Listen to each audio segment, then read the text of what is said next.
अक्सर जब हम कुछ अनएक्सपेक्टेड चीज को देखते हैं या कुछ फील करते हैं या ज्यादा ठंड में जाते हैं तब हमारे रोंगटे खड़े हो जाते हैं। लेकिन क्या आपने कभी सोचा है कि ऐसा क्यों होता है? जब हम पानी में भीगते हैं तो हमारी स्किन सिकुड़ क्यों जाती है? क्या आपने कभी सोचा है कि हमें बुखार क्यों आती है या फिर बुखार आने का कारण क्या होता है? आखिर नाखूनों के पास से ये स्किन क्यूटिकल्स क्यों जड़ने लगते हैं? और आपने ये कभी सोचा है कि हमारे नाखूनों पर ये सफेद धब्बे क्यों होते हैं? तो टेंशन नॉट, इन सभी सवालों के जवाब आज आपको मिलने वाले हैं। बस बने रहो वीडियो के एंड तक। और हाँ, चैनल को सब्सक्राइब करके बेल आइकन भी प्रेस कर लो ताकि ऐसे ही इंटरेस्टिंग फैक्ट्स आप तक पहुँचती रहे। तो चलिए शुरू करते हैं। नंबर 5, सफेद धब्बे। ये अक्सर आपके नाखूनों के टकराने या काटने के बाद दिखाई देते हैं, लेकिन इनके अन्य कारण भी हो सकते हैं जिनमें फंगस, एलर्जी और कुछ दवाएं शामिल हैं। आपको इसके लिए किसी भी ट्रीटमेंट की जरूरत नहीं है। आपको बस उन प्रोडक्ट्स को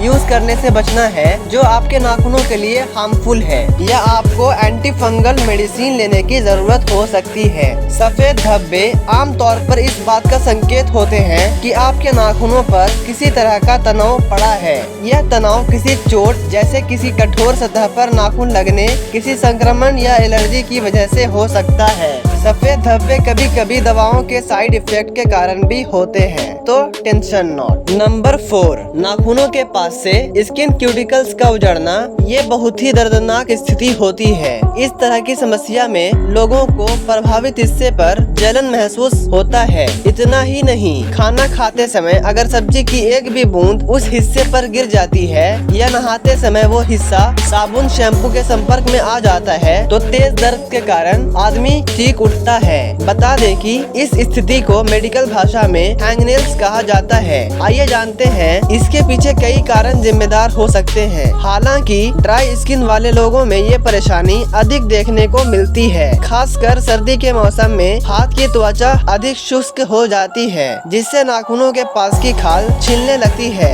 इसके अलावा ठंड के मौसम में लंबे समय तक पानी के संपर्क में रहने या धूल मिट्टी, बैक्टीरिया, फंगस के संपर्क में आने पर या फिर एक्जिमा से पीड़ित लोगों को भी इस तरह की परेशानी का सामना ज्यादा करना पड़ता है। नंबर 3, हमें बुखार क्यों आती है? ह्यूमन बॉडी का नॉर्मल टेम्परेचर 98.6 डिग्री फ़ारेनहाइट होता है। इससे अधिक होने पर उसे बुखार, जिसे हाइपरथर्मिया और पायरेक्सिया भी कहते हैं। शरीर का तापमान बढ़ना एक स्वाभाविक प्रक्रिया है जो शरीर को बैक्टीरिया, वायरस, फंगस और अदर जर्म्स से लड़ने में मदद करती है। बुखार एक नेचुरल रिएक्शन है जो शरीर को किसी तरह के इन्फेक्शन या बीमारी के खिलाफ लड़ने के लिए तैयार करता है। किसी इन्फेक्शन का संकेत मिलने पर वे अपने शरीर की सुरक्षा बढ़ाता है, जिससे तापमान बढ़ जाता है और हमें बुखार होता है। बुखार का मतलब है शरीर का तापमान 100 डिग्री फ़ारेनहाइट यानी 37.8 डिग्री सेल्सियस से अधिक होना। पर इसका ये मतलब नहीं कि बुखार सिर्फ गर्म महसूस करना या पसीना आना है, बल्कि आमतौर पर आपको बुखार है इसके लक्षण दिख जाते हैं। पर टेम्परेचर कितना है ये आपको थर्मामीटर की मदद से पता चलेगा, जिसके लिए आपके शरीर का तापमान एक्यूरेट पता चल जाता है। नंबर 2,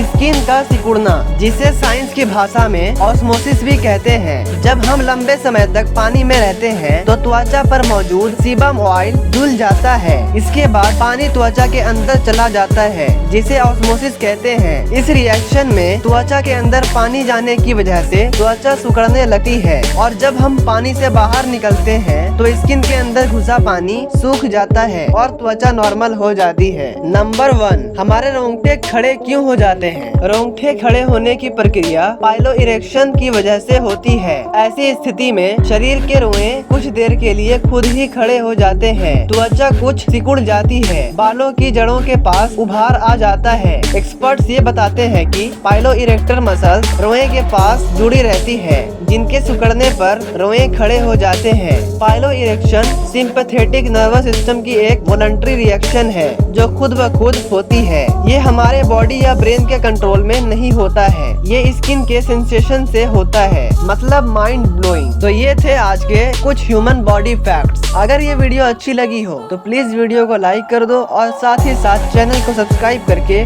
बेल आइकन भी प्रेस कर लो।